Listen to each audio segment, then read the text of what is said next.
नमस्कार दोस्तों, MS class में आप लोग का स्वागत है और तहे दिल से स्वागत। आई होप है कि आप लोग अच्छे होंगे और सही सलामत होंगे। ये वीडियो उन्हीं स्टूडेंट के लिए जो भी स्टूडेंट जो है प्रेजेंट टाइम में एलएलबी जो है कर रहे हैं, चाहे वो किसी भी यूनिवर्सिटी से हो या उसके एफिलिएटेड कॉलेज से हो, और प्रेजेंट टाइम में वो पीसीएसजे की तैयारी कर रहे हो या एपीयू की तैयारी कर रहे हैं, एडवोकेट है या जो है लॉयर है, तो उनके लिए बहुत ही हेल्पफुल होने वाली है। क्योंकि ये वीडियो जो है आपका मैराथन क्लासेस है। अगर आप सेमेस्टर एग्जाम की तैयारी करें तब तो आपके लिए 200% इंपॉर्टेंट है।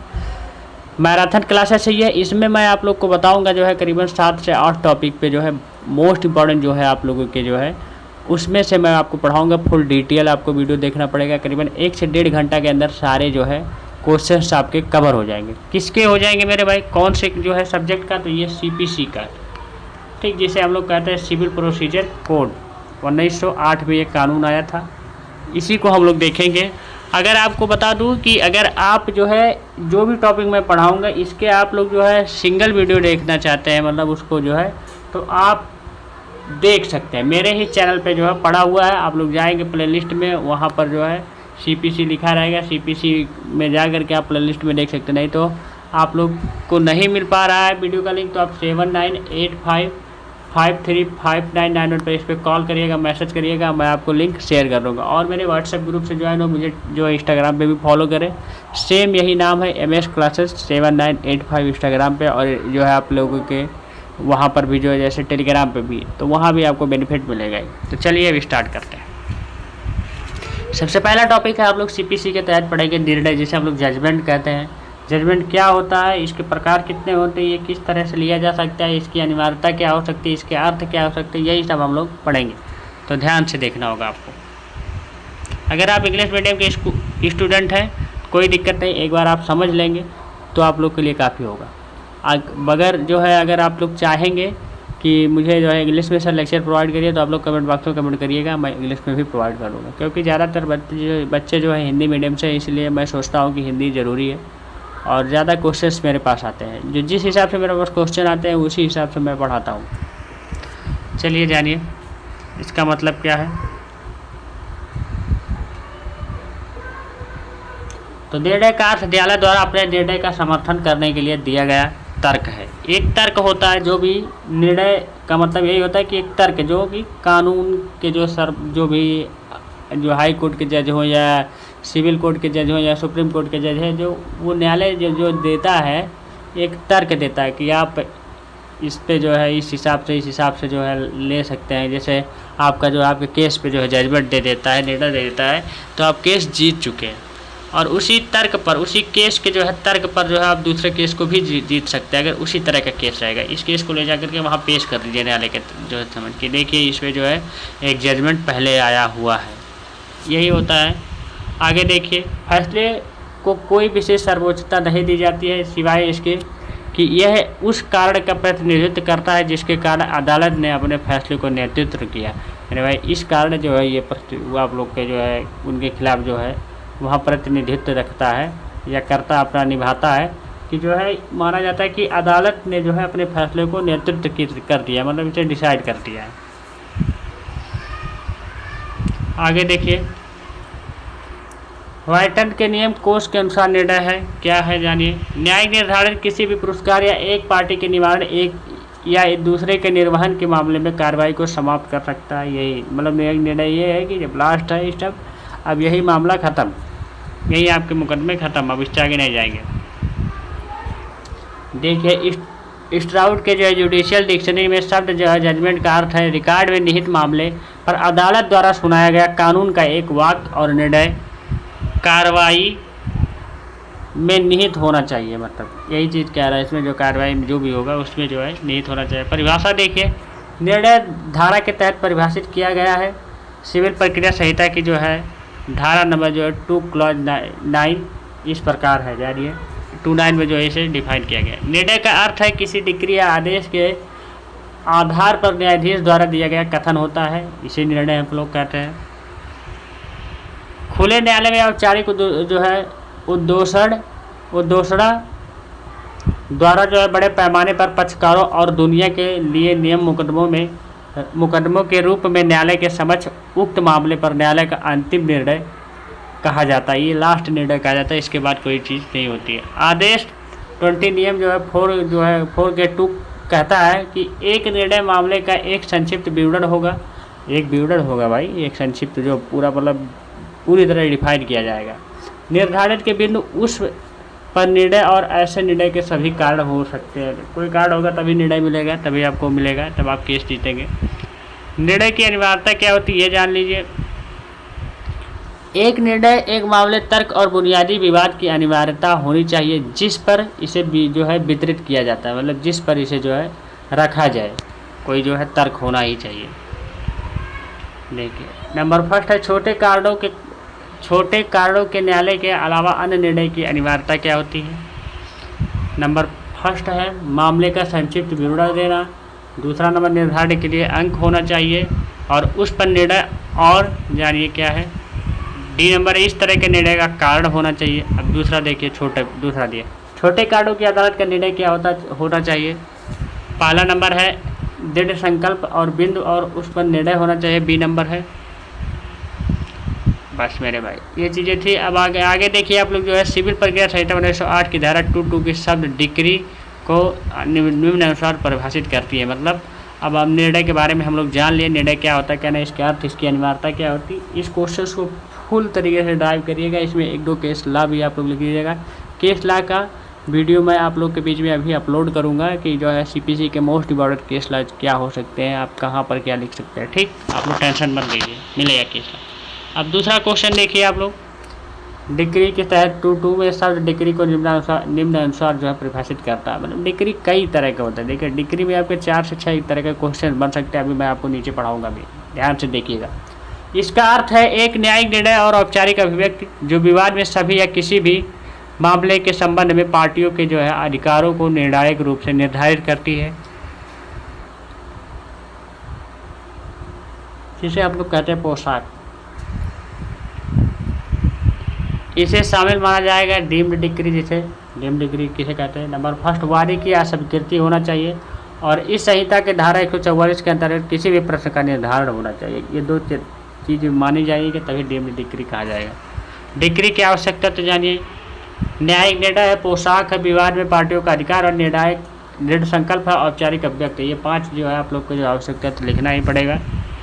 और अगला पॉइंट देखिए, अधिनिर्णय क्या है। अधिनिर्णय का अर्थ विवाद में मामलों का जो है न्यायिक निर्धारण इस तरह के न्यायिक निर्धारण को एक अदालत द्वारा पारित किया जाना चाहिए। मतलब अधिनिर्णय मतलब आधा निर्णय दिया गया, अभी पूरी तरह फाइनल नहीं हुआ है। सूट जानिए क्या होता है। सूट का अर्थ है एक व्यक्ति द्वारा जो है दूसरे व्यक्ति के खिलाफ अदालत द्वारा तय की जाने वाली दीवानी कानूनी कार्रवाई। डिक्री हमेशा सूट में दी जाएगी, ये जानिए डिक्री जो भी दी जाएगी वो सूट में दी जाएगी। इसमें केस लॉ है। हंसराज जो है गुप्ता बनाम आप लोग का देहरादून मैसूरी इलेक्ट्रॉनिक जो है ट्राम्बे कंपनी लिमिटेड जो है 1933 का ये केस लॉ है, बहुत इंपॉर्टेंट केस लॉ है। इसमें क्या कहा गया था, अदालत ने मुकदमों को एक सिविल कार्रवाई के रूप में जो है परिभाषित किया जो कि वाद की प्रस्तुति द्वारा जो है स्थापित की जाती है। अगर डिक्री नहीं है तो कोई डिक्री नहीं होगी। अगर डिक्री नहीं है भाई तो कोई डिक्री होगी नहीं, वो निकलेगा ही नहीं, उसमें जज वो आएगा नहीं, डिक्री केस फाइनल होगा ही नहीं, लटका रहेगा। विवाद में पक्षकारों के अधिकार क्या हो सकते हैं। पक्षकारों के अधिकार मौलिक अधिकार होने चाहिए और विवाद का अर्थ विषय वस्तु जिसके संदर्भ में कुछ राहत मांगी गई है उसी पर जो है इसमें जो है पक्षकार का जो है उसका अधिकार हो सकता है। निर्णायक निर्धारण क्या है। इसे पारित करने वाले जो है न्यायालय के संबंध में इस तरह का निर्धारण अंतिम और निर्णायक होना चाहिए, पूरी तरह खत्म हो जाना चाहिए, ये लास्ट होना चाहिए, इसके बाद नहीं कुछ हो सकता। औपचारिक अभिव्यक्ति क्या है, जो है न्यायिक निर्णय की औपचारिक अभिव्यक्ति एक निर्णय औपचारिक रूप से व्यक्त किया जाएगा। देखिए क्या है,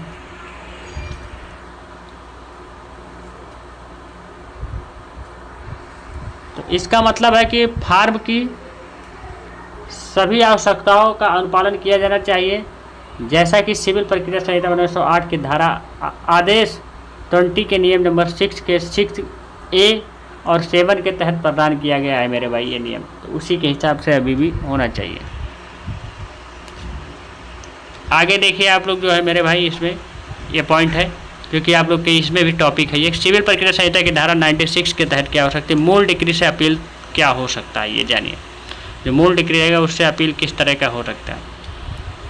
सीपीसी के धारा 96 के तहत जो है अपील प्रदान की जाती है जो कहती है कि सीपीसी या लकड़ी काटने के लिए लागू किसी भी अन्य कानून के जो है अलावा एक अपील अदालत द्वारा पारित किसी भी डिक्री से होगी जो अपील करने के लिए अधिकृत अदालत के मूल अधिकार क्षेत्र का प्रयोग करती है। न्यायालय के निर्णय के अपील पर सुनवाई, अर्थात ये सब सर्वोच्च न्यायालय जो करेगा अपील पर, जो आप दोबारा अपील डालेंगे जब, तब उस पर जो है न्यायालय जो है सुनवाई करेगा। यही चीज़ इसमें कहा जा रहा है। देखिए आगे 96 ये स्पष्ट करती है कि पक्षकारों की सहमति से न्यायालय द्वारा पारित अपील डिक्री का कोई अपील नहीं होता है। ये चीज़ कहा गया है। इसके बाद हालांकि एक अपील मूल डिक्री के लिए हो सकती है जो पक्षकारों की सुनवाई के बिना जो है एक पक्षीय रूप से पारित की जाती है। ये भी इस तरह का डिक्री होता है। यदि विषय वस्तु जो है का मूल रुपये से अधिक नहीं है तो लघुवाद न्यायालय द्वारा पारित डिक्री के खिलाफ कोई भी अपील नहीं होती है। ये जानिए, अगर क्या कह रहा है कि लघुवाद जो होगा वो न्यायालय द्वारा जब पारित डिक्री के खिलाफ कोई अपील नहीं होती है तो इसे अपील नहीं माना जाता है। कानून के अपील प्रश्न को छोड़कर जो है इतना रुपया जो है आमतौर पर जो है अपील डिक्री से प्रतिकूल रूप से प्रभावित मुकदमे के लिए केवल अपील पक्ष या हित में जो उनके प्रतिनिधित्व में से कोई भी अपील दायर कर सकता है। हालांकि उनके पक्ष में होना चाहिए। हालांकि अपील करने वाला जो है व्यक्ति जो डिक्री या आदेश के लिए जो है अपील पार्टी नहीं है वह अदालत की इजाज़त से अपील कर सकता है अगर वह बाध्य है या अन्यथा इस तरह के डिक्री या आर्डर से प्रतिकूल रूप से प्रभावित है। तब जानिए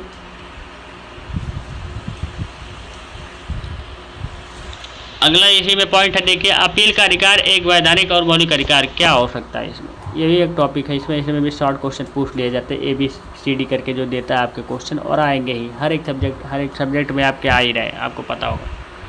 अपील करने का अधिकार वैधानिक और मूल अधिकार है। यह केवल जो है अपील प्रक्रियात्मक अधिकार नहीं है। वैधानिक अधिकार का अर्थ है कानून द्वारा प्रदान किया जाना चाहिए जब तक कि जो है ये प्रदान नहीं करता है कि अपील करने का कोई अधिकार नहीं होगा मेरे भाई। जबकि मुकदमा दायर करने का अधिकार कानून द्वारा प्रदान नहीं किया जाता है, अधिकार निहित है, लेकिन अपील करने का अधिकार अपील कानून द्वारा प्रदान किया जाना चाहिए।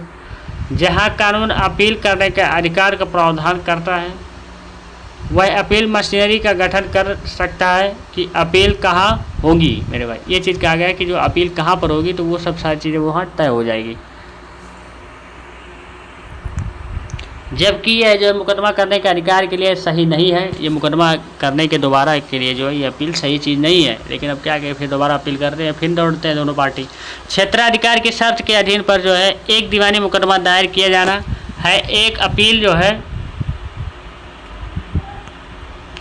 अपील अपील मूल अधिकार है। अपील के अधिकार के जो है पूर्व व्यापी प्रभाव से नहीं लिया जा सकता है क्योंकि विशिष्ट व्याख्या का सामान्य नियम अधिष्ठायी कानून संभावित रूप से संचालित होता है। मतलब ये कह रहा है इसमें जो सामान्य नियम होगा कानून का वो पूरी तरह इसी पर जो है इसी सिद्धांत पर ही चलता है, इसी पर संचालित है। जब तक कि एक स्पष्ट कानून ऐसा प्रदान नहीं करता, जब तक स्पष्ट कानून कोई नहीं आ जाता तब तक तो वो बीच में ये तो खराब जो है चीज़ें चलते ही हैं। अपील करने के लिए अपील करने का अधिकार किसी व्यक्ति को कब प्राप्त है ये जानिए। तो कब आपको अधिकार प्राप्त है, जब अपील आप कर सकते हैं। जैसे ही पार्टी के खिलाफ फैसला सुनाया जाता है अपील का अधिकार पैदा हो जाता है और प्रतिकूल निर्णय दिए जाने पर अपील करने का अधिकार जो उत्पन्न नहीं होता है, ये जानिए। लेकिन जिस दिन मुकदमा शुरू किया जाता है यानी कार्रवाई शुरू होती है अपील करने का अधिकार जो है प्रदान किया जाता है। इस प्रकार यह कहा जा सकता है कि अपील करने का अधिकार अपील करने का मूल अधिकार है, ये जानिए। जो पक्षकारों में जो है उस तिथि से निहित होता है जब मुकदमा शुरू किया गया था। जब से मुकदमा शुरू है तब तक वो उस पक्षकारों में ये पूरी तरह वही डेट को माना जाएगा। एक कानूनी और वैध समझौते के तहत एक पक्ष द्वारा अपील करने के अधिकार को माफ किया जा सकता है और यदि किसी पक्ष ने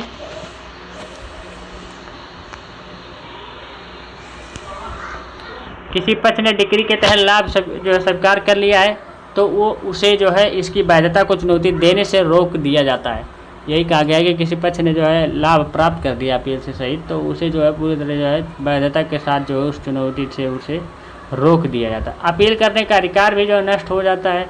यह यदि जिस न्यायालय में अपील की जाती है उसे जो है उसके स्थान पर किसी मंच को प्रतिस्थापित किए बिना पूरी तरह से समाप्त कर दिया जाता है। अब नेक्स्ट जानिए, अपील की सुनवाई करने वाले अदालत के पास प्रतिवादी के रूप में एक व्यक्ति को जो है पक्षकार बनाने की जो है शक्ति है। पूरी तरह एक व्यक्ति को पक्षकार बना सकते हैं, जिसे इस तरह से पक्षकार नहीं बनाया गया है जहां अदालत को यह प्रतीत होता है कि वह एक व्यक्ति जो हो सकता है और अपील के परिणाम में रुचि रखता हो। जो अपील के परिणाम में रुचि रखता हो उसी व्यक्ति को जो अदालत को महसूस हो जाएगा ऐसा, तभी उसी व्यक्ति को बना सकता, नहीं तो नहीं बना सकता।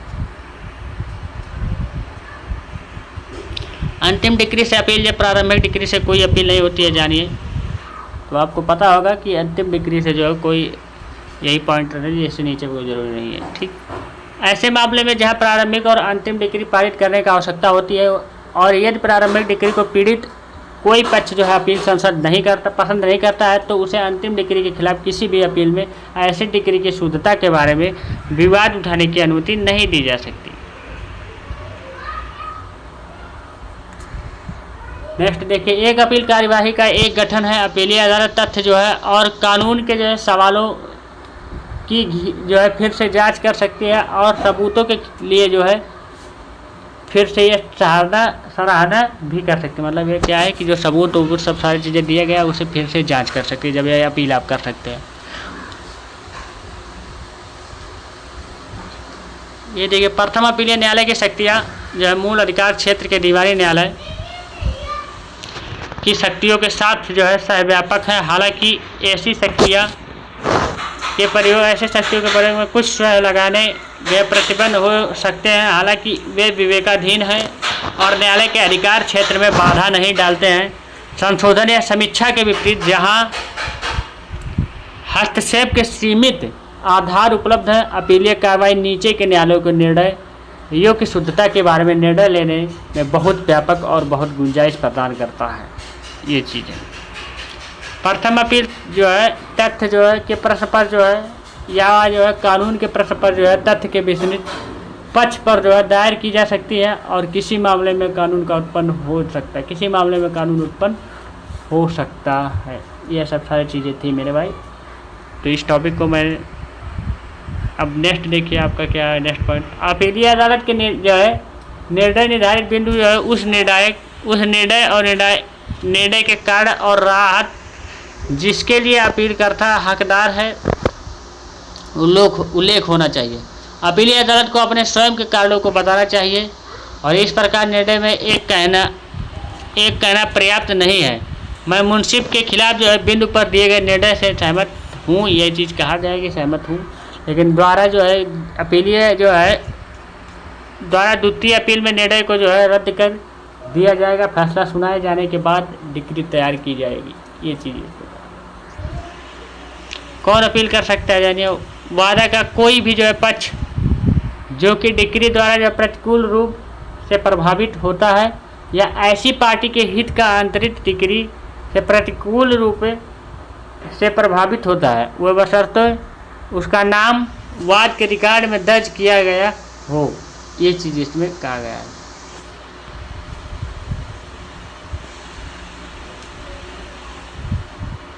धोखाधड़ी के आधार पर एक अलग सेट करने के लिए एक डिक्री के निष्पादन में एक आदेश से एक नीलामी क्रेता होना चाहिए। ये चीज़ कहा गया। कोई भी व्यक्ति जो डिक्री और डिक्री से जो बंधा हुआ है उसके खिलाफ जो है रेस जुडिकाटा संचालित करेगा। देखिए नेक्स्ट जो आप लोग का जो है फैसला है कैलिडोस्कोप इंडिया जो प्राध्यापक लिमिटेड बनाम आप लोग का फूलन देवी AIR 1965 जिसने अपील दायर की थी के पास सुनवाई का अधिकार नहीं था। इसे खंडपीठ ने यह कहते हुए उलट दिया था कि यह न्यायाधीश की ओर से उचित नहीं है, या न्यायाधीश की ओर से उचित नहीं है, ये सही नहीं है, क्योंकि उन्होंने उस मुकदमे पर विचार किया जिस पर पार्टी का कोई अधिकार ही नहीं है।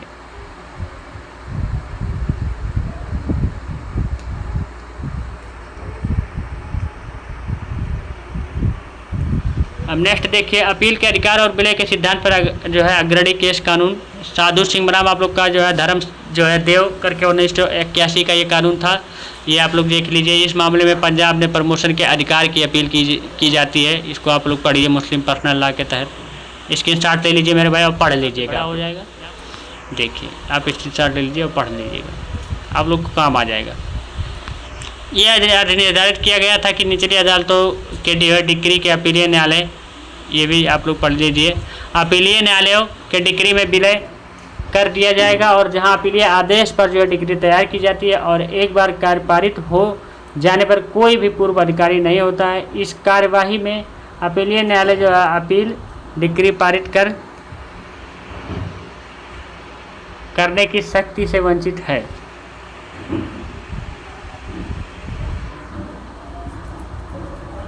देखिए कानून पारित होने पर जो है आप लोग के संघर्षपूर्ण स्थिति क्या हो सकती है। अपील करने का अधिकार वाद जो है संस्थित होने की तिथि पर मौजूद होता है और बाद में अपील करने का अधिकार लेते हुए कानून पारित हो जाता है।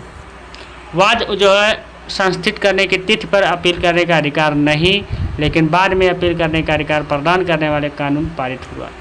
स्टेट ऑफ बॉम्बे में बनाम आप लोग का सुप्रीम जनरल फिल्म एंड जो है एक्सचेंजेस करके था। दिल्ली जो है क्लॉथ एंड जनरल मिल्स बनाम आप लोग का IT कमीशन के बारे में ये केस था। ये भी आप लोग जो है इसका जो आप लोग स्क्रीनशॉट ले लीजिए और पढ़ लीजिएगा, ठीक। देखिए विराय बनाम आप लोग का जो है सुबिया चौधरी करके था, इसको भी आप स्क्रीनशॉट ले लीजिए और पढ़ लीजिएगा, ठीक। ये सब सारी चीज़ें थी।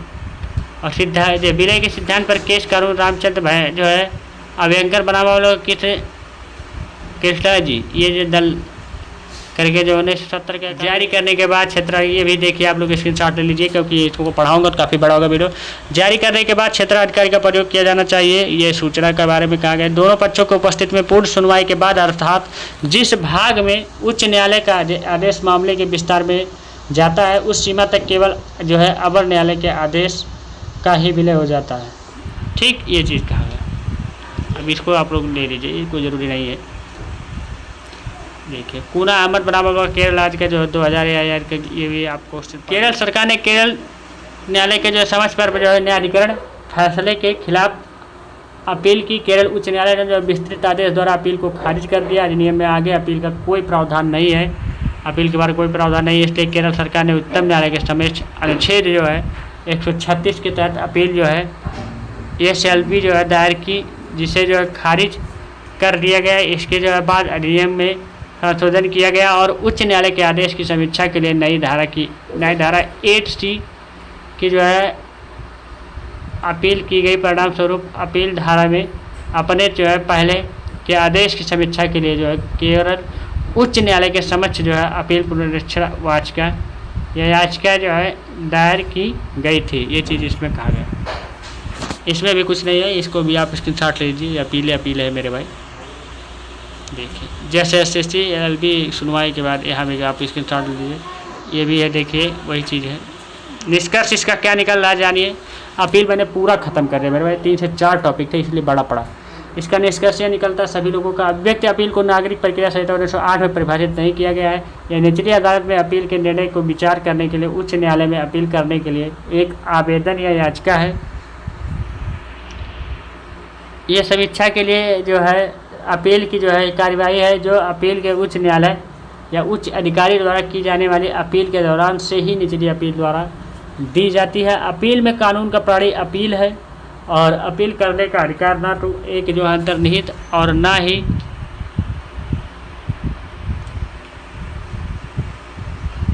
प्राकृतिक अधिकार है। ये सब सारी चीज़ें। अपील जो है डिक्री से जो है व्यक्ति को डिक्री से अपील करने का अधिकार या अधिकार नहीं है।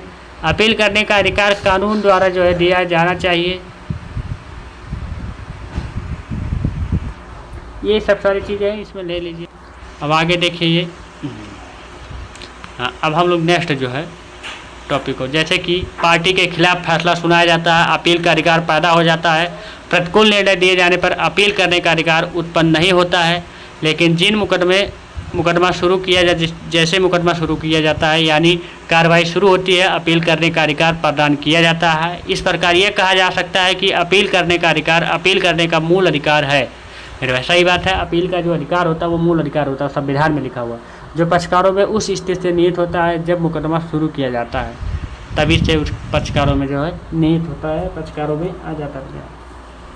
अब नेक्स्ट आप लोग देखिए, एक जो है डिक्री के तहत पैसे का भुगतान जिसे हम लोग कहते हैं पेमेंट ऑफ डिक्री, ये जानिए कैसे कर सकते हैं।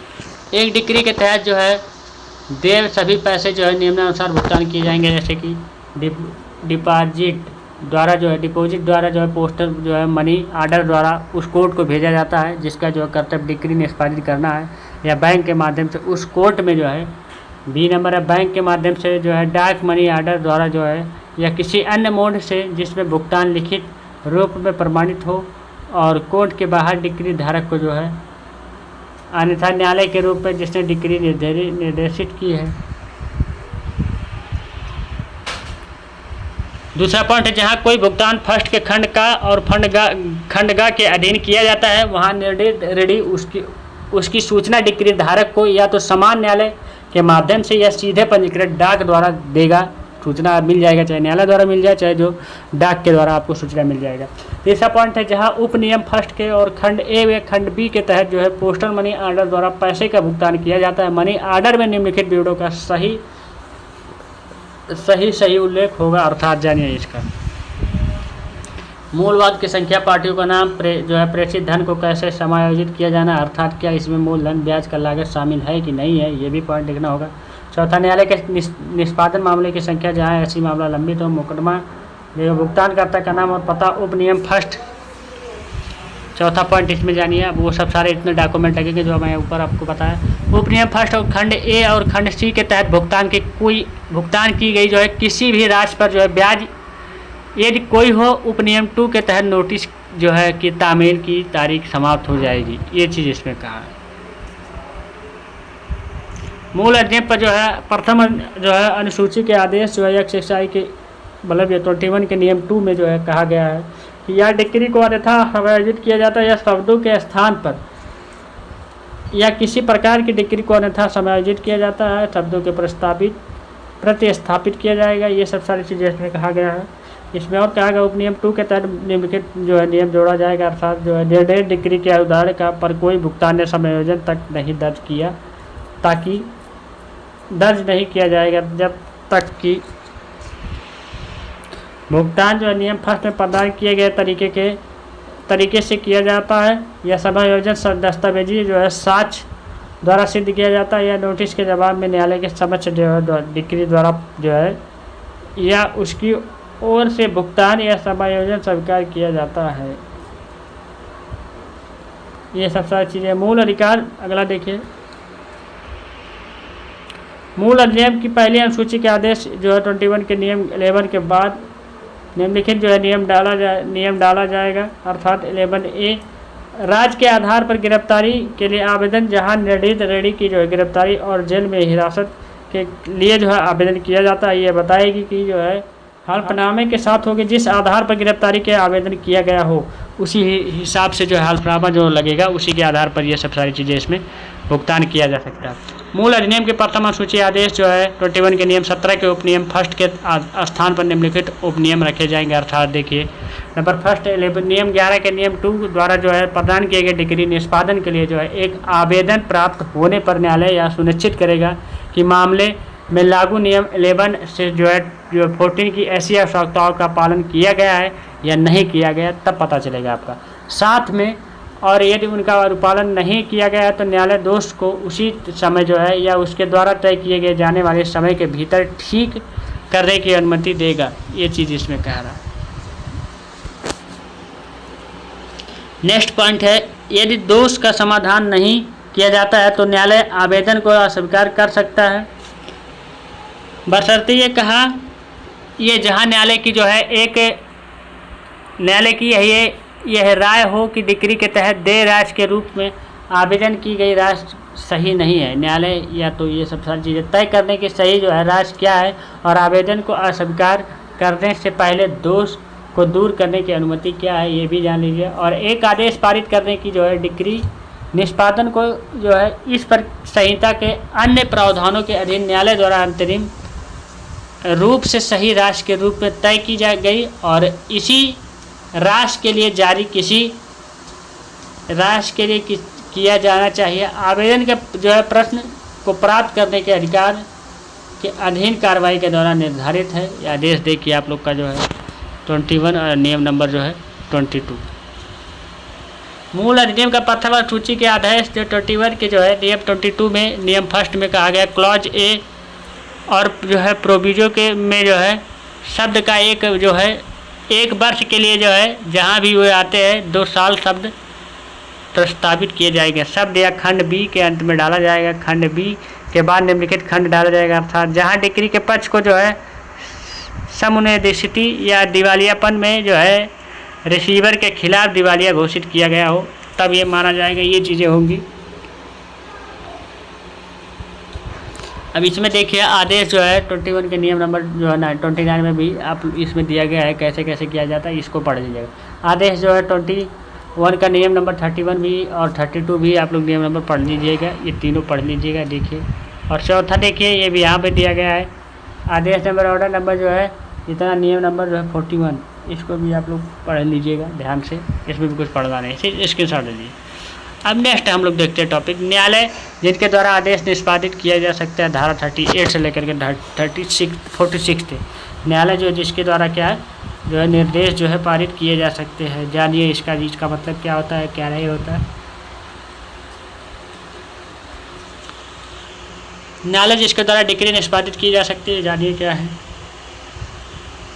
एक डिक्री या तो उस न्यायालय द्वारा निष्पादित की जा सकती है जैसे जिसने जो है इसे पारित किया है उस न्यायालय द्वारा जिसे इसे निष्पादित करने के भेजा गया है। ये दोनों तरीके से अगर हो सकता है। धारा 39 जो कह रहा है कि डिक्री का अंतरण जिसके बारे में कहा गया जिस न्यायालय ने डिक्री पारित की है वह डिक्री धारक के आवेदन पर सक्षम अधिकारिता वाले किसी अन्य न्यायालय को निष्पादित करने के लिए भेज सकता है। यदि वह व्यक्ति जिसके जो है खिलाफ डिक्री वास्तव में है और वह स्वेच्छा निवास है तो व्यवसाय करती है या व्यक्तिगत जो है रूप से लाभ के रूप में काम करती है, ऐसे अन्य न्यायालयों के अधिकार क्षेत्र को जो स्थानीय सीमाओं के भीतर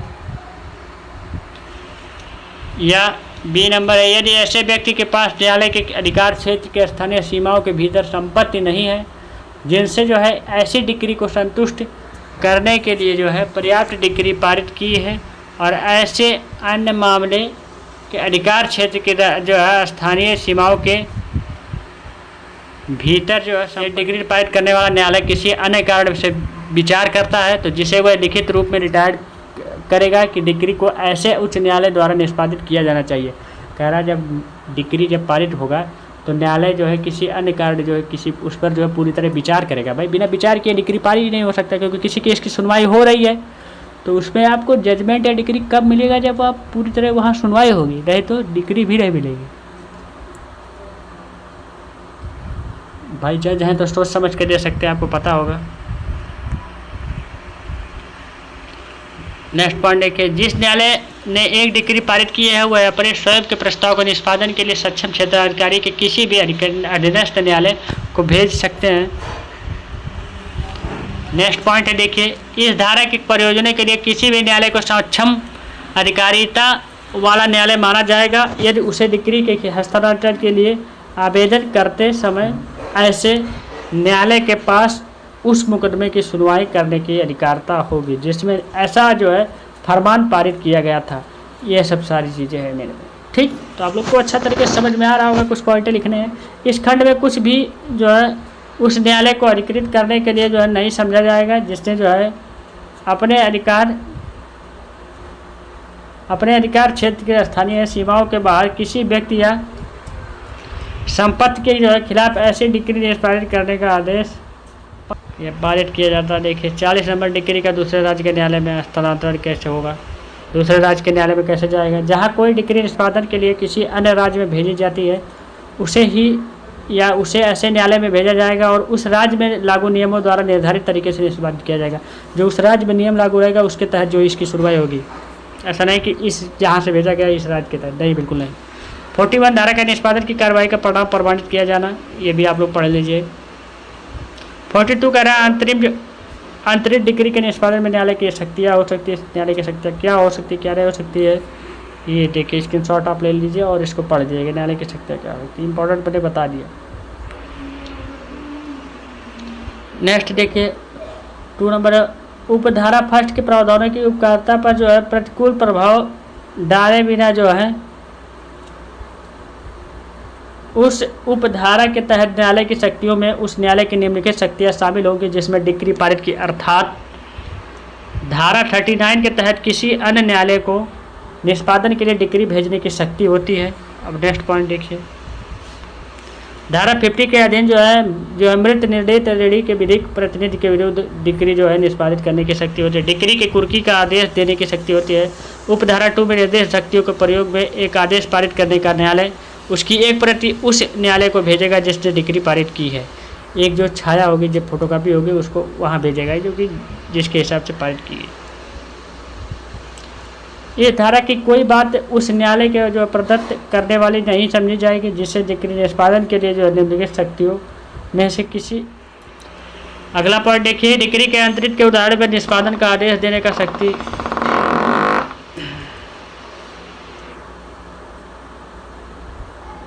नेक्स्ट पॉइंट देखिए, डिक्री के अंतरित के उदाहरण पर निष्पादन के आदेश देने की शक्ति होती है। जैसे ए फर्म के खिलाफ पारित एक डिक्री के मामले में किसी भी व्यक्ति के खिलाफ इस तरह की डिक्री को निष्पादित करने की अनुमति देने की शक्ति ऐसे व्यक्ति के अलावा जैसा कि खंड बी खंड सी निर्दिष्ट है। उप आदेश 21 के जो है नियम नंबर 50 और के फर्स्ट में दिया गया। 43 देखिए आप लोग का सेक्शन नंबर, सिविल न्यायालयों द्वारा जो है उन स्थानों पर पारित डिक्री निष्पादक जिन पर इस संहिता का विस्तार नहीं है। जानिए इस संहिता का विस्तार नहीं है, वहाँ कैसे पारित होगी। भारत के किसी भी हिस्से में स्थापित किसी भी सिविल कोर्ट द्वारा पारित कोई भी डिक्री जिस पर जो है इस संहिता का प्रावधानों का विस्तार नहीं है, या भारत के बाहर केंद्र सरकार के जो प्रतिनिधित्व द्वारा स्थापित या जारी किसी भी न्यायालय द्वारा जो है अगर इसे निष्पादित नहीं किया जा सकता है, जिस न्यायालय द्वारा जो है इसे पारित किया गया था उसके अधिकार क्षेत्र में इस संहिता का विस्तार करने वाले क्षेत्रों में किसी भी न्यायालय के जो है अधिकार क्षेत्र में यहाँ प्रदान किए गए तरीके से निष्पादित किया जाएगा। ये चीज़ सारी चीज़ें बताया गया। धारा 44, राजस्व न्यायालय द्वारा उन स्थानों पर पारित डिक्री निष्पादन जो है जिन पर जो है इस संहिता का विस्तार नहीं है। ये भी जानिए, ये पढ़ लीजिएगा आप लोग।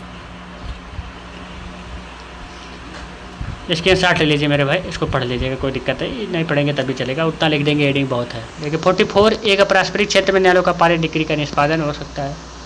ये जानिए, जहाँ किसी जो है पारस्परिक क्षेत्र के किसी भी वरिष्ठ न्यायालय जो है के किसी भी डिक्री की प्रमाणित जो है प्रति जिला न्यायालय में दायर की गई है डिक्री को भारत में निष्पादित किया जा सकता है, जैसे कि ये जिला न्यायालय द्वारा पारित किया गया हो। जैसे मतलब जो डिक्री होगी उससे जो है किसी भी स्टेट में किसी भी जगह पर उसे निष्पादित किया जाता है, लेकिन जो न्यायालय मानेगी जो न्यायालय को दिखाना चाह रहा है, ये सब सारी चीज़ें इसमें बता रहा है। डिक्री के प्रमाणित प्रति के जो है साथ इस तरह के वरिष्ठ न्यायालय से एक जो है प्रमाण पत्र दाखिल किया जाएगा यदि कोई हो सकता है, यदि कोई हो जिस हद तक डिक्री को संतुष्ट या समायोजित किया गया हो, और ऐसा प्रमाण पत्र इस धारा के तहत कार्रवाई के प्रयोजन के लिए ऐसी संतुष्टि या जो है रसायनों की सीमा, रसायनों का जो है निर्णायक परिणाम, ये सब सारी चीज़ें इसमें कहा गया। धारा 47 के प्रावधान डिक्री की प्रमाणित प्रति दाखिल करने से इस धारा के तहत जो है एक डिक्री को निष्पादित करने वाले जिला न्यायालय की जो है कार्यवाही पर लागू होंगे। ये सब सारी चीज़ें कहा। और जो है जिला न्यायालय ऐसे किसी भी डिक्री के निष्पादन से इनकार कर देगा यदि यह है अदालत की असंतुष्टि के लिए दिखावा किया गया है कि डिक्री 13 के तहत खंड ए से एफ में निर्दिष्ट अपवादों में से किसी अंतर्गत आती है। किसके अंतर्गत आती है, ये सब सारी चीज़ें स्पष्टीकरण इस पर जारी है। जो पारस्परिक क्षेत्र का अर्थ भारत के बाहर कोई भी देश या देश के जो है क्षेत्र केंद्र सरकार आधिकारिक राजपत्र में अधिसूचना द्वारा इस खंड को परियोजनाओं के लिए एक पारस्परिक क्षेत्र घोषित कर सकती है। और क्षेत्र न्यायालय किसी भी ऐसे क्षेत्र के जो है संदर्भ में ऐसे न्यायालयों का अर्थ है जो उक्त जो है अधिसूचना में निर्दिष्ट किए जाते हैं। स्पष्टीकरण 2, किसी वरिष्ठ न्यायालय के जो है बारे में आप लोग इसके बारे में पढ़ दीजिए, इसको कुछ क्या पढ़े। 45, भारत के बाहर डिक्री का निष्पादन कैसे होता था, भारत के बाहर। नेक्स्ट है आपका उपदेश के बारे में। डिक्री धारक के आवेदन पर डिक्री पारित करने वाला न्यायालय जब भी वह उचित समझे किसी अन्य न्यायालय को जो है एक उपदेश जारी कर सकता है ये चीज़ इसमें कहा गया डिक्री का प्रयोग। जिस न्यायालय को एक उपदेश भेजा गया है वह एक डिक्री के निष्पादन में संपत्ति की जो है कुर्की के संबंध में निर्धारित तरीके से संपत्ति को जो है कुर्क करने के लिए आगे बढ़ेगा बशर्ते कि एक नियम के तहत कोई कुर्की जो है 2 महीने से जो है अधिक 2 महीने से अधिक के लिए जारी नहीं की जाएगी।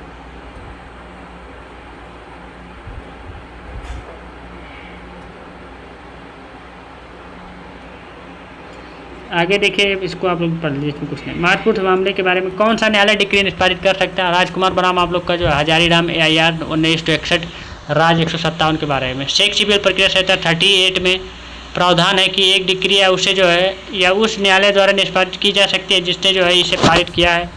जिसने जो है इस न्यायालय इस डिक्री को पारित किया वही जो है न्यायालय इसको निष्पादित भी कर सकता है। ये चीज़ इसमें कहा है। चलिए, एडवोकेट बनाम एसोसिएशन थर्ड बनाम भारत संघ 2005 का जो है ये आप लोग का जो है SC जो है 344 कर दिया सुप्रीम कोर्ट। ये इसको भी आप लोग पढ़ दीजिए, इसकी स्टार्ट लीजिए, कोई दिक्कत नहीं। 2002 और अधिनियम 22 के और धारा 39 के क्लॉज 4 को जो है शामिल किया गया था इसमें। ठीक,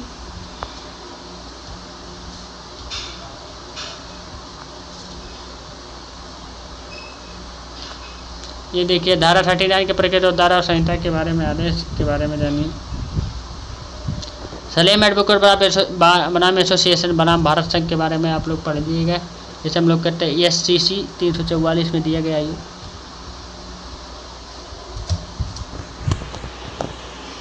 तो इसको भी पढ़ लीजिएगा, इसको में कुछ है नहीं, काफ़ी बड़ा हो जाएगा नहीं तो वीडियो।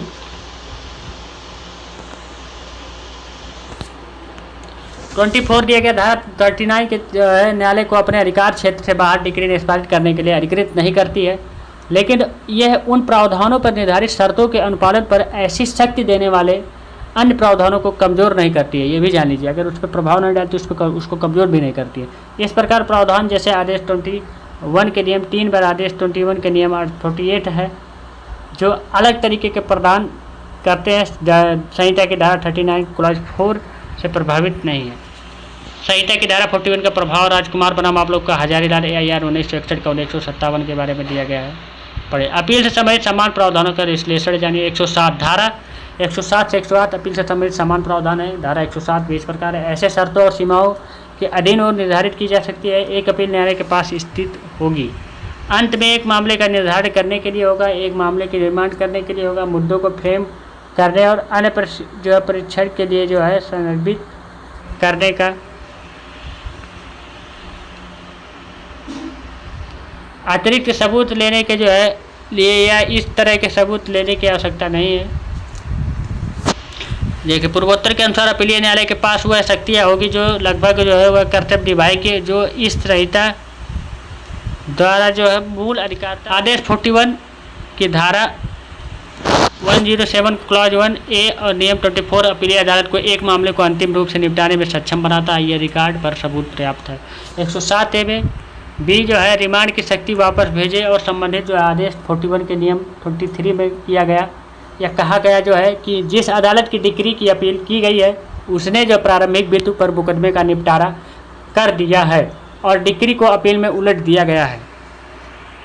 अपीलीय अदालत की जो है यह वह उचित समझे मामले को रिमांड पर भेज सकती है और आगे निर्देश दे सकती है कि इस तरह से रिमांड किए गए मामले में कौन से मुद्दे या मुद्दों की कोशिश की जाएगी और जो है अपने फैसले और जो है आदेश की एक प्रति जो है उस अदालत को भेजेगा जिसकी जो है डिक्री से जो है प्राथमिकता दी गई है मेरे भाई, प्रभावित नहीं है। इसके मूल नंबर के तहत सूट को फिर से स्वीकार करने का निर्देश के साथ सिविल सूट के रजिस्टर में और सूट का निर्धारण करने के लिए आगे बढ़े और मूल परीक्षण के दौरान रिकॉर्ड किए गए साक्ष्य यदि कोई हो तो सभी अपवादों के अधीन रिमांड के बाद में परीक्षण के दौरान साक्ष्य होंगे। ये सब सारी चीज़ें इसमें कहा है। संशोधन अधिनियम 1976 द्वारा जो डाला गया नियम जो है आप लोग का जो है नियम 23 एक अपीलीय अदालत को एक मामले का रिमांड करने में सक्षम बनाता है जहां निचली अदालत ने जो योग्यता पर जो है फैसला किया है और अनेक अपीलीय अदालत न्याय के जो है हित में इस तरह के रिमांड पर विचार करती है कि रिमांड आदेश देने की शर्तें ये जानिए। रिमांड आदेश देने की शर्तें हुई ट्रायल कोर्ट द्वारा प्रारंभिक बिंदु पर मुकदमे का निपटारा किया जाना चाहिए। अपील के तहत जो है डिग्री का उलट दिया जाना चाहिए, ये भी कहा गया। और तीसरा पॉइंट अन्य जो है आधार नियम 23A, आदेश 41 के जो है नियम नंबर 23A अपीलीय अदालत को एक मामले को रिमांड करने में सक्षम है बनाता है। यहाँ निचली अदालत ने योग्यता के आधार पर फैसला किया है कि लेकिन अपीलीय अदालत जो है रिमांड पर विचार करती है, ये कहा गया। धारा 107 के क्लॉज 1C में नियम नंबर 25-26 में अपीलीय अदालत को मुद्दों को जो है तैयार करने और उन्हें परीक्षण के संदर्भित करने की शक्ति देता है। ये सब सारी निचली अदालत ने किसी मुद्दे को तैयार करने या किसी मुद्दे की जो है कोशिश करने या तथ्य के किसी भी प्रश्न का निर्धारण करने के लिए छोड़ दिया है। इसमें आप लोग को पता होगा कि क्या क्या मैं कह रहा हूँ, ठीक। जो सही निर्णय के महत्वपूर्ण है तो अपीलीय अदालत मुद्दों को तैयार कर सकती है। जो अपीलीय अदालत है उस मुद्दे को जो है उखाड़ सकती है, गड़े हुए मुद्दे को उखाड़ सकती है, उसे तैयार कर सकती है। उन्हें निचली अदालत में सुनवाई के लिए संदर्भित कर सकती है और अदालत को निर्देशित करेगी आवश्यकता अतिरिक्त साक्ष्य लेने के लिए निचली अदालत ऐसे मुद्दों की कोशिश करेगी और भारतीय अपीलीय अदालत द्वारा तय की समय के भीतर सबूत और निष्कर्ष वापस कर देगी। ये सब सारी चीज़ें कही है, ठीक।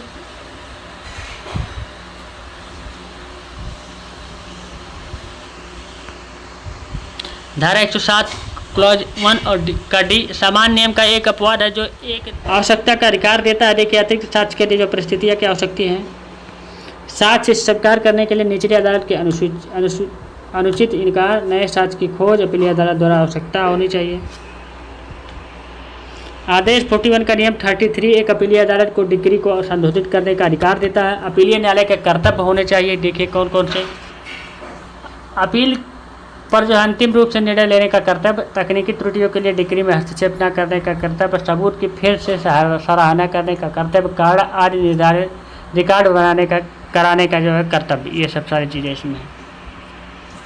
सिविल प्रक्रिया संहिता की धारा 108 के तहत देखिए अपीलीय खिलाड़ियों और आदेशों के बीच अपीलों में प्रक्रिया इससे जो है भाग के मूल डिग्रियों की अपीलों में संबंधित उपन जहाँ तक हो सके अपीलों को लागू। अपील लिए जो है डिग्री से और इस संहिता के तहत किसी अन्य जो है किसी स्थान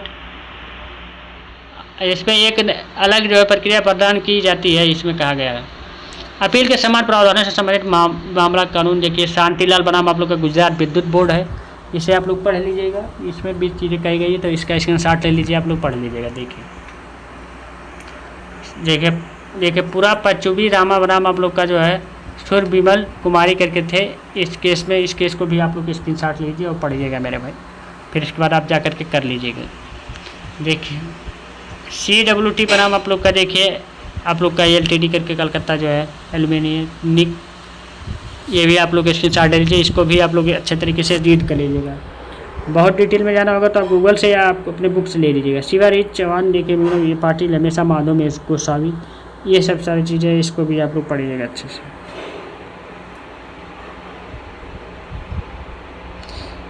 केकार मोहन रेड्डी बनाम अब नेटवर्क जो है इनके करके था, ये भी आप लोग का केस ला है। इसको भी आप लोग स्क्रीनशॉट ले लीजिए और पढ़ लीजिएगा। इसके बारे में भी थोड़ा बहुत अगर याद नहीं रहेगा ये क्या निष्कर्ष देखिए क्या निकलता है। जैसा कि ऊपर कहा गया कि 107 और 108 अपील से संबंधित समान प्रावधान है। धारा 107 के अपील के मामलों में अपीलीय अदालत की शक्तियों से जो है प्रधान संबंधित है, जबकि जो है सिविल प्रक्रिया संहिता संविधान है। अगर अपीलीय अदालत को रिमांड की शक्ति या बहुत हल्के ढंग से प्रयोग नहीं करना चाहिए। जहां तक संभव हो सके उसे अपील का अंतिम रूप निपटान कर देना चाहिए जब तक कि रिमांड अनिवार्य ना हो। रिमांड के आदेश की सत्यता पर यदि उस समय सवाल नहीं उठाया गया हो जब अपील दायर करके जो है बनाया गया था, फिर बाद में अंतिम निर्णय और डिग्री से उत्पन्न अपील में चुनौती दी जा सकती है। ठीक, इसमें यह कहा गया है कि रिमांड जरूरी नहीं है रिमांड पे लिया जाए, इसको जितना जल्दी हो सके उतना जल्दी इसको डिग्री पारित कर दिया जाए। जब कोई पक्ष संहिता में उल्लिखित परिस्थितियों के तहत ट्रायल कोर्ट में सबूत पेश करने में असमर्थ होता है तब जो है जानिए उसे अपीलीय अदालत में जो है सबूत पेश करने की अनुमति दी जानी चाहिए। भले ही यह शक्ति विवेकाधीन है लेकिन इसका जो है प्रयोग किया जा सकता है और इसका प्रयोग ध्वनि न्यायालय सिद्धांतों न्यायालय के जो है हित में कहा किया जाना चाहिए। सिविल प्रक्रिया संहिता धारा 107, 108 इसके शांति बनाम आप लोग। अब जानिए मेरे भाई रिव्यू एंड रिवीजन के बारे में हम लोग पढ़ेंगे। नेक्स्ट टॉपिक है बहुत इंपॉर्टेंट, ये भी है समीक्षा संशोधन के बारे में। मैंने डिग्री और जजमेंट अपील ये सब सारे पढ़ा दिए मेरे भाई। अब हम लोग पढ़ गए समीक्षा संशोधन के बारे में। अदालत जिसके द्वारा जो है डिग्री कैसे पारित करेगा, निष्पादित कैसे करेगा, विश्लेषण कैसे करेगा, ये सब भुगतान कैसे करेगा मूल डिग्री की, ये सब मैंने जो है टॉपिक पढ़ा दिया और ये बहुत इंपॉर्टेंट टॉपिक है। और अब हम लोग देखें कि जो है रिव्यू एंड रिवीजन के बारे में, समीक्षा एंड संशोधन के बारे में कैसे हो सकते हैं। ये भी बहुत इंपॉर्टेंट, बहुत मोस्ट इंपॉर्टेंट टॉपिक है। सिविल प्रक्रिया संहिता 1908 के अनुसार जब कोई पक्ष न्यायालय द्वारा पारित डिग्री से जो है व्यथित होता है तो वह निचली अदालत द्वारा जो है पारित डिग्री के विरुद्ध अपील के माध्यम से उच्च न्यायालय में जा सकता है। आमतौर पर अपील के तहत पूरे विवाद की सुनवाई अपीलीय अदालत द्वारा की जाती है। जो पूरा विवाद होगा, जब कोई दिक्कत कोई प्रॉब्लम होगा कि सुप्रीम कोर्ट हाई कोर्ट के जो है फैसले से, तो वो अब जो है निचली अदालत में अपील के लिए जा सकता है। जैसे डिस्ट्रिक्ट कोर्ट पे जा सकता है या लेबर लॉ के कोर्ट में, जो भी उसके हिसाब से जो जिस हिसाब से उसका वो केस रहा होगा, मैटर रहा होगा। इसके बाद कहा गया कि पूरे विवाद की सुनवाई अपीलीय अदालत द्वारा ही की जाती है और कहीं नहीं होगी। लेकिन ऐसे मामलों में जहाँ जो है तकनीकी प्रक्रियात्मक त्रुटियाँ है, पीड़ित पक्ष को अपील के रूप में एक और मुकदमा लड़ने की परेशानी से गुजरने के लिए उच्च न्यायालय जाने की आवश्यकता नहीं है। ये चीज़ इसमें कहा गया है। इसी उद्देश्य के लिए सिविल प्रक्रिया संहिता ने क्रम से धारा 113, 114, 115 के तहत संदर्भ समीक्षा और संशोधन नामक अवधारणाओं को पेश किया है। इसमें जो है इसी के तहत जो है एक सेक्शन नंबर जो है 113, 114, 115 के तहत जो है समीक्षा और संशोधन के बारे में प्रस्तुत किया और बताया है। क्या बताया है देखिए। संदर्भ समीक्षा और संशोधन के लिए एक आवेदन संबंधित अदालतों में दायर किया जा सकता है और जैसा कि संहिता द्वारा जो है प्रदान किया गया है, और इन आवेदनों के तहत जो है कार्रवाई मामले में की योग्यता तथ्यों या साक्ष्य से संबंधित नहीं है। ये पूरी तरह से तकनीकी आधार पर आधारित है। ये पूरी तरह से तकनीकी आधार पर आधारित होती हैं, न कि जो है एक उस पर आधारित होती है। ठीक, संदर्भ जानिए आप लोग। संदर्भ जो है संहिता की धारा 113 के तहत निपटाया जाता है। इसमें उल्लेख किया गया है कि एक अधीनस्थ अदालत उच्च न्यायालय को एक संदेह भेज सकती है जहां पूर्व को लगता है कि किसी भी कानून के संबंध में गलत व्याख्या नहीं होनी चाहिए। मतलब जो आगे वाले सामने वाले को लगता है ऐसा है कि कोई भी कानून के बारे में कोई चीज़ में जो है गलत जो है व्याख्या, गलत जो है डिसीजन ना लिया जाए, इसीलिए इसे एक संदर्भ कहा जाता है। वाद के किसी भी पक्ष को संदर्भ के लिए आवेदन करने का अधिकार नहीं है। यह केवल अधीनस्थ न्यायालय के पास है, जिसके पास किसी कानूनी का प्रावधान वैधता के बारे में संदेह होने पर स्वतः संज्ञान लेने की जो है संदर्भित करने की शक्ति है। ये आपको जो है कोई किसी पक्ष को नहीं, ये सिर्फ न्यायालय को है। अगर न्यायालय को ऐसा लगता है कि यहाँ जो है फिर से जो है इस पर जो है संज्ञान लिया जा सकता है, इस पर फिर कोई डिसीजन गलत हो रहा है तो वो न्यायालय के पास सकती है, वो ले सकती है।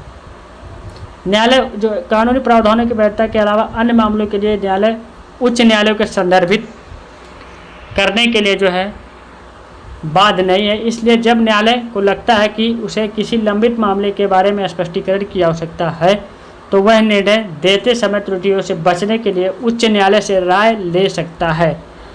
यदि कानून के प्रश्न के संबंध में उचित संदेह हो तब जानिए किसी भी अधिनियम, नियम, विनियम, अध्यादेश आदि को जो है वैधता के बारे में एक प्रश्न अदालत में उठता है जहां मुकदमे पर विचार किया जा रहा है। नंबर 2 है अदालत की राय है कि जो है इस तरह के नृत्य या कानून का कोई अन्य प्रावधान अमान्य है। अल्ट्रा वायरस का अर्थ है शक्तियों से परे या निष्क्रिय होना चाहिए।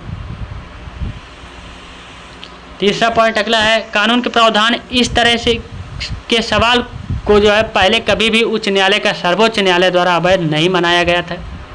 और नेक्स्ट है आप लोग मुकदमे के निपटारे के लिए कानून के ऐसे प्रावधान को वैधता का निर्धारित करना उचित होगा। संहिता का आदेश 46 उन शर्तों पर निर्धारित करता है जिन्हें उच्च न्यायालय को संदर्भित करने के लिए अधीनस्थ न्यायालय द्वारा संतुष्ट किया जाना चाहिए। ये हैं इस प्रकार जानिए। नंबर इसमें नेक्स्ट अगला जो है फर्स्ट पॉइंट है वह मुकदमा या अपील लंबित होनी चाहिए जिसमें इस तरह के जो है मुकदमे या अपील के क्रम से डिग्री की या आदेश के बारे आगे कोई भी अपील नहीं की जाती है। इस तरह के मुकदमे हो सकते हैं इसमें। दूसरा पॉइंट कार्रवाई के दौरान यानी मुकदमे के जो है के लंबित रहने के दौरान जो है कानून का सवाल उठाना, ये भी पॉइंट होना सकता है।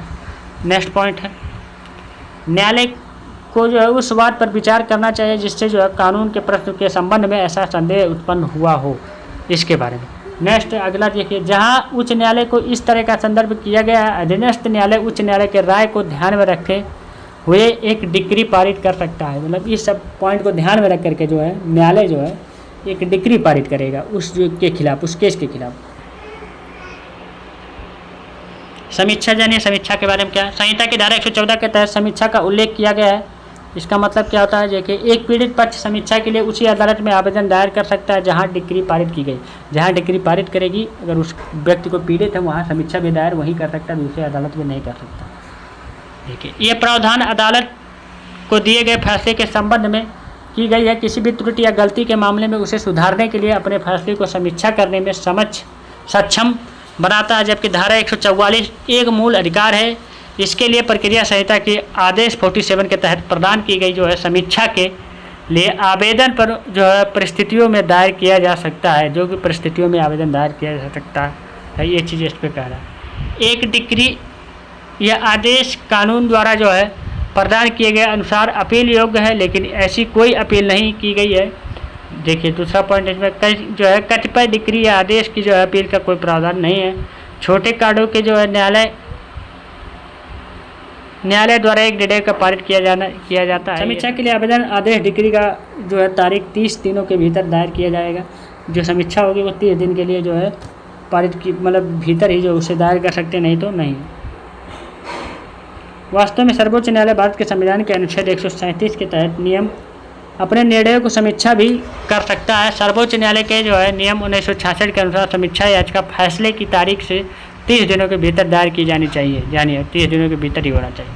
दोहराव क्या होता है, उच्च न्यायालय के पास किसी भी मामले के फिर से जांच के लिए बुलाने की शक्ति है, जो कि अधीनस्थ न्यायालय द्वारा उचित अधिकार है क्षेत्र के बिना तय किया गया है। उच्च न्यायालय की इस शक्ति को केवल उच्च न्यायालय का पुनरीक्षण क्षेत्र अधिकारी कहा जाता है, जिसका उल्लेख जो है संहिता की धारा जो है 115 के तहत जो है किया गया है।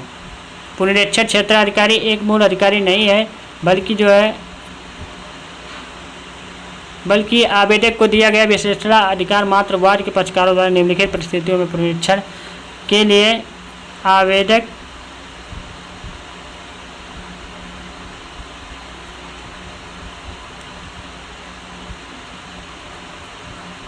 ठीक है। आवेदक जो कह रहा है जो है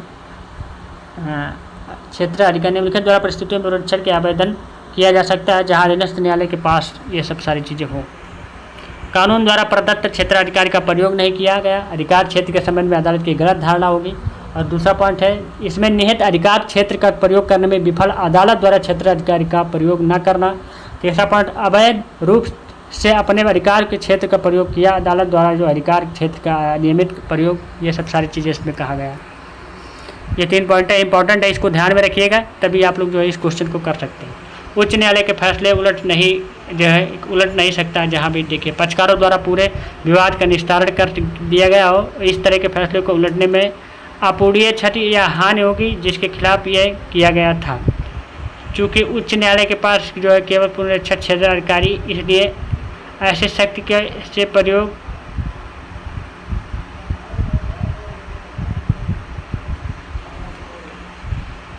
हाईलाइट के मामले देखिए हाईलाइट किया। एक अधीनस्थ न्यायालय द्वारा जो है उच्च न्यायालय को संदर्भ दिया जाता है जहां कानून के प्रश्न के संबंध में संदेह होता है। ये पॉइंटें जान लेंगे तो जरूरी है। समीक्षा जो है उसी न्यायालय द्वारा की जाती है जिसके रिकॉर्ड पर जो है गलती या त्रुटि सुधारने के लिए डिक्री पारित की गई। पुनरीक्षण जो है आवेदन केवल उच्च न्यायालय में किया जाता है और अधीनस्थ न्यायालय द्वारा जो है पारित उचित डिक्री उचित अधिकार क्षेत्र के अनुसार नहीं होता है। ये सब सारी चीज़ें कानूनी अक्षमता और सीमा अधिनियम के संदर्भ में सीपीसी पर इसका प्रभाव क्या होता है, इसका इफेक्ट क्या पड़ेगा, ये जानिए। अक्षमता के तरीके से इसका प्रभाव देखिए। विश्वविद्यालय देहरादून भारत से परिचय इसका जानिए। ये भी एक टॉपिक है, इंपॉर्टेंट टॉपिक है। परिचय सीमाओं के कानून का उद्देश्य सिद्धांत के अनुसार मुकदमेबाजी के समाप्त करना है। हित में गणतंत्र यूट सिट फिनिश लिमिट जो है लिटियम को बताता है कि इसे समाप्त करना राज्य के हित में है। कानून अक्षमता को सीमा अधिनियम की धारा 6 के तहत परिभाषित किया गया है, जिसमें कहा गया है कि यदि देखने वाला व्यक्ति उस जो है समय अयोग्य हो गया था जब कार्रवाई के कारण कब कार्रवाई इसके खिलाफ उत्पन्न हुआ था, तो अयोग्यता समाप्त होने के 3 साल के भीतर मुकदमा दायर करने पर कोई समय सीमा नहीं होगी। उपरोक्त अधिनियम की धारा 6 बच्चों या पागलों को जो है लंबी अवधि के लिए मुकदमा या आवेदन दायर करने की जो है अनुमति देती है, ये भी कोर्ट देती है। अक्षमता की कानूनी परिभाषा क्या है? सक्षम शारीरिक और मानसिक क्षमताओं के जो है कमी कार्य जो है किसी कार्य को करने के लिए कानूनी क्षमता का अभाव। शब्द विकलांगता आमतौर पर एक व्यक्ति इस सभी कानूनी अधिकारों का प्रयोग जो है करने की अक्षमता को जो है दर्शाता है, और केवल ना ही जो है एक औरत व्यक्ति के पास भी होता है। अक्षमता की कानूनी परिभाषा क्या जानिए? सक्षम पर जो है शारीरिक और मानसिक क्षमताओं के जो कमी के कारण किसी कार्य को करने के लिए कानूनी क्षमता का अभाव। शब्द विकलांगता आमतौर पर एक व्यक्ति के सभी कानूनी अधिकारों का प्रयोग करने का अक्षमता को दर्शाता है, जो केवल एक औसत व्यक्ति के पास होता है, ये जानिए। धारा 6 में कहा गया है कि जब एक व्यक्ति जो एक मुकदमा दायर करने या डिक्री के निष्पादन के लिए आवेदन करने का हकदार है, उस समय नाबालिग जो या पागल या मूर्ख विकलांगता के अंत के बाद मुकदमा दायर कर सकता है, अगर उस तरह की बीमारी है। जब ऐसा व्यक्ति दोनों जो है निःशक्तताओं से प्रभावित होता है, तो वह व्यक्ति जो किसी अन्य निःशक्तता के से प्रभावित होता है, तो वह दोनों निःशक्तताओं से समाप्त होने पर जो मुकदमा दायर कर सकता है या आवेदन कर सकता है। ये सब सारी चीज़ें इसमें कहा। जब ऐसी विकलांगता व्यक्ति की मृत्यु तक जो है बनी रहती है, तो जो है उसके कानून प्रतिनिधित्व मुकदमा दायर कर सकता है, या जो मृत्यु की जो है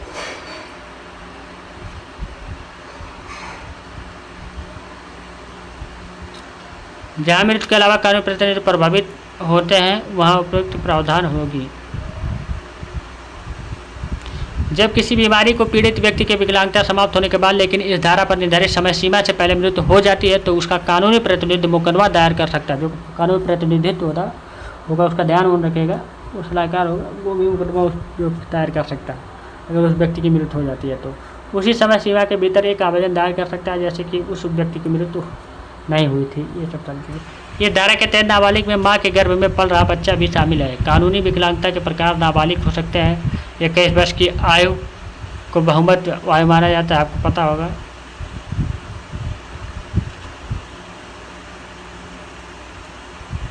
पागल यह एक जो है यह जो है एक के जो है यादव बनाम महाराष्ट्र राज्य के नाम के जो है मामले में समझाया गया कि इस मामले में सर्वोच्च न्यायालय ने कहा कि जो है जो है पागलपन की जांच करने का कोई विशिष्ट तरीका नहीं है, न केवल घटना व्यवहार से पहले, साथ में और बाद में निर्धारित किया जा सकता है। ये जानिए, उसकी तारीख कोई नहीं है, बाद में देखें।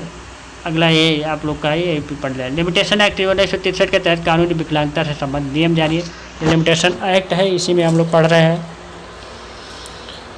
कानूनी और क्षमता से जो है संबंधित नियम निर्धारित 1963 के बारे में जानते हैं। ठीक,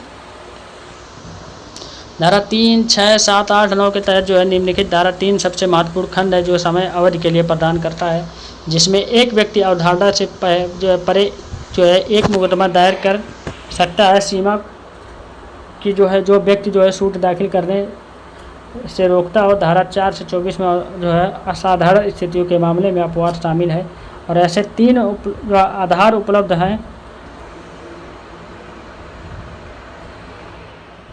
जिन पर कोई जो है व्यक्ति समय सीमा से जो है परे मुकदमा दायर कर सकता है, जैसे कि जो है नाबालिग, पागलपन, और धारा 8 और धारा 6(2) से संबंधित, जिसमें बहुविकलांगता की अवधारणा पर चर्चा की गई है। धारा 8 बताती है कि सीमा का समय अवधि उस व्यक्ति की मृत्यु या उसकी विकलांगता की समाप्ति के बाद 3 वर्ष, या धारा 9 में कहा गया है कि एक बार अवधि शुरू हो जाने के बाद कोई विकलांगता अपनी समय अवधि को पुनर्निर्धारित नहीं करे। देखिए, कानूनी विकलांगता से संबंधित सीपीसी के तहत स्थापित धारा आदेश जो है 8 नियम 5 क्लॉज 1 के अनुसार यदि कोई विशिष्ट आरोप दायर नहीं किया जाता है तो मुकदमा खारिज कर दिया जाएगा। ये भी जान लीजिए, अगर कोई विशेष उसमें कानून का प्रावधान नहीं रहेगा, कोई विशेष जो है कारण नहीं रहेगा, तो मुकदमा खारिज हो जाएगा, उसमें जज सुनवाई नहीं करेंगे।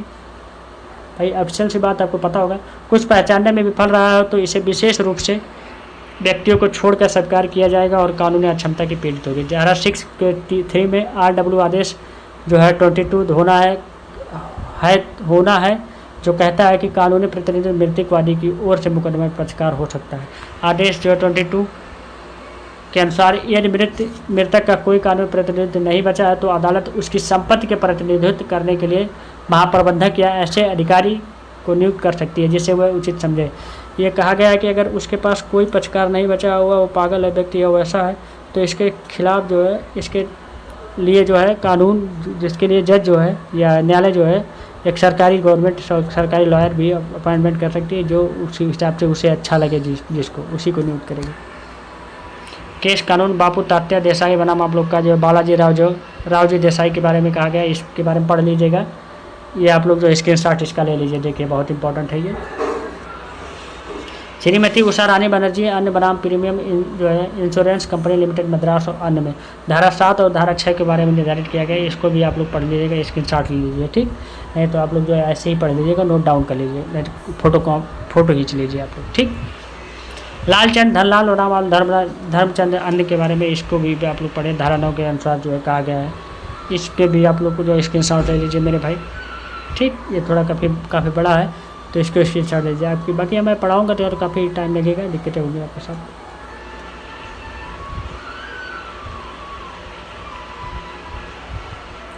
निष्कर्ष जानिए। सीमा अधिनियम और नागरिक प्रक्रिया संहिता के तहत जो है कानूनी अक्षमता के विभिन्न पहलुओं को विश्लेषण करने के बाद यह कहा जा सकता है कि कुछ स्थितियां हैं जिसके तहत कोई व्यक्ति सीमा अवधि समाप्त होने के बाद मुकदमा दायर कर सकता है या आवेदन दायर कर सकता है, और यह हमें सुविधा भी प्रदान करता है। यदि किसी व्यक्ति की जो उक्त तिथि से पहले मृत्यु हो जाती है तो मुकदमा दायर करने का यदि कोई कानूनी प्रतिनिधि नहीं है तो यह एक उपाय भी प्रदान करता है। लोगों पर नज़र रखने के लिए जो है रक्षात्मक तंत्रों में से एक का उपयोग किया जा सकता है ताकि वह इसका दुरुपयोग ना कर सके। मेरी समझ में के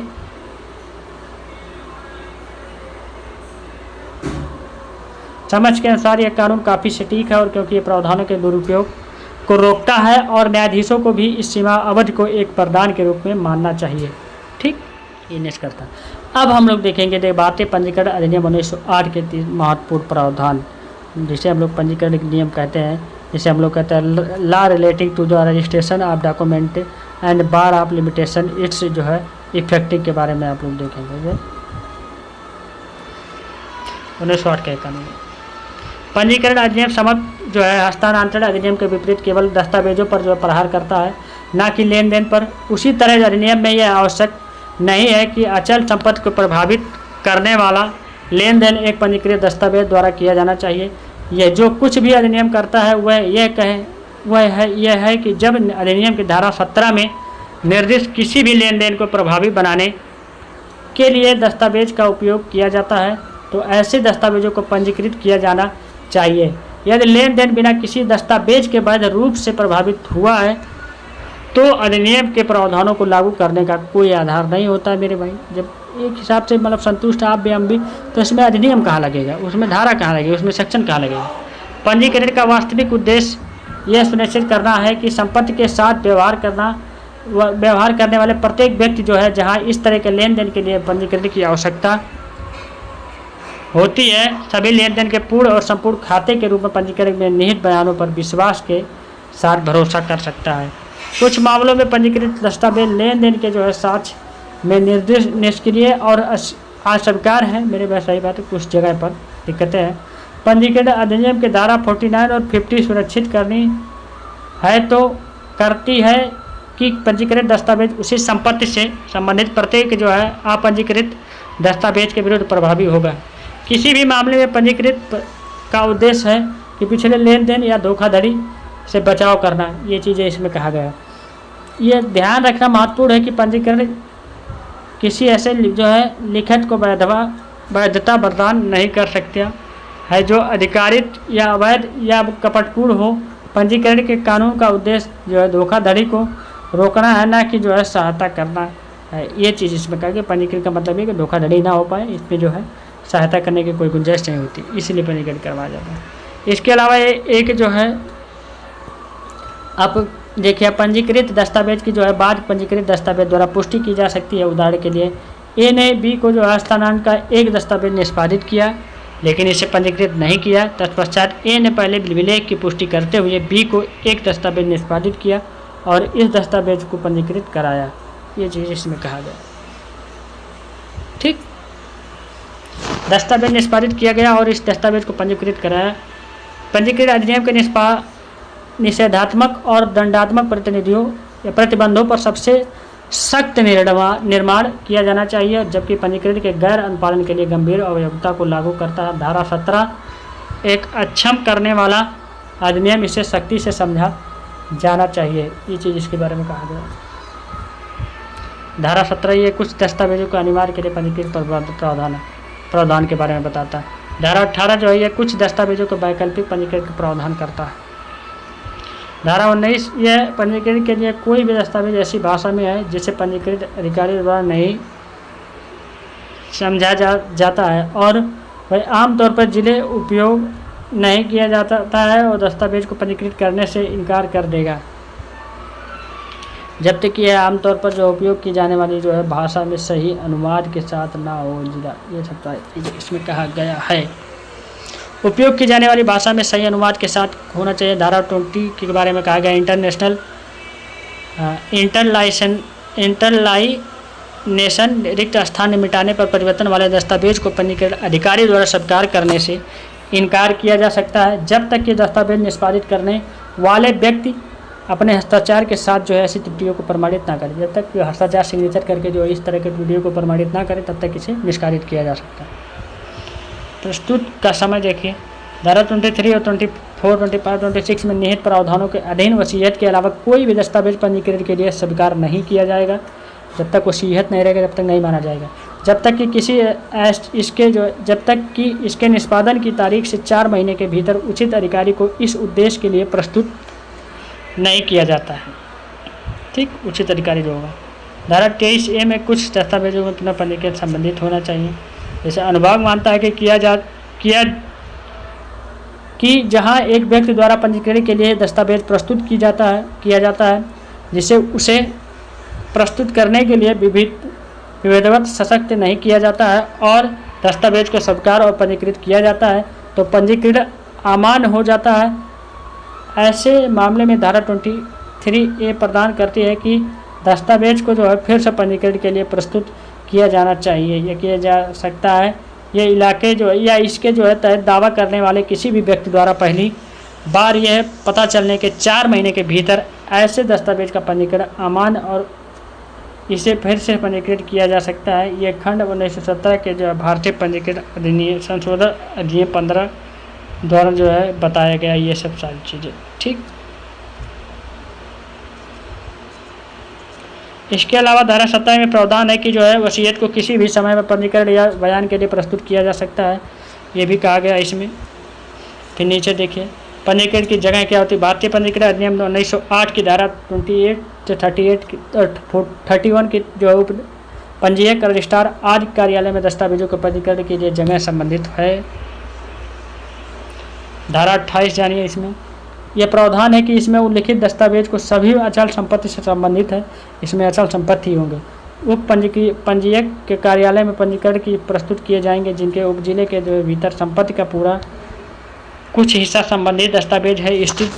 जैसे हरेंद्र लाल राय बनाम आप लोग का हरिदास देवी 1914 कलकत्ता न्यायालय ने कहा कि यदि संपत्ति का कोई हिस्सा जो उप जिले के भीतर स्थित नहीं है जहां पर पंजीकृत है और पंजीकृत शून्य है, यह साबित करने पर बाहर की संपत्ति अधिकार क्षेत्र के भीतर स्थित है जिसमें संबंधित दस्तावेज पंजीकृत है, ऐसे दस्तावेज पर भरोसा करने वाले व्यक्ति पर जो है धारा 29 के दस्तावेजों को पंजीकृत के लिए स्थान प्रावधान करता है। धारा 30 प्रदान करता है कि कुछ मामलों में रजिस्ट्रार दस्तावेज को पंजीकृत कर सकता है यदि विशेष कारण मौजूद हैं। तो धारा 31 के निजी निवास पर जमा के पंजीकरण यह स्वीकृति के लिए जो है प्रदान करती है। ये सब सारी चीज़ें इसमें बताया गया मेरे भाई। तो आज का वीडियो यहीं तक। आई होप कि अच्छा लगा होगा, बढ़िया लगा होगा, आपको अच्छे तरीके से समझ में आया होगा। तो इस वीडियो को अधिक से अधिक शेयर करिएगा लोगों के बीच में जो कि लोगों को जानकारी मिले। और मेरे चैनल पर नए हो तो सब्सक्राइब करें, बेल आइकन दबाएं और व्हाट्सएप ग्रुप से जरूर ज्वाइन। नीचे डिस्क्रिप्शन बॉक्स में लिंक दे देंगे। Thank you, tata, take care, bye bye, best of.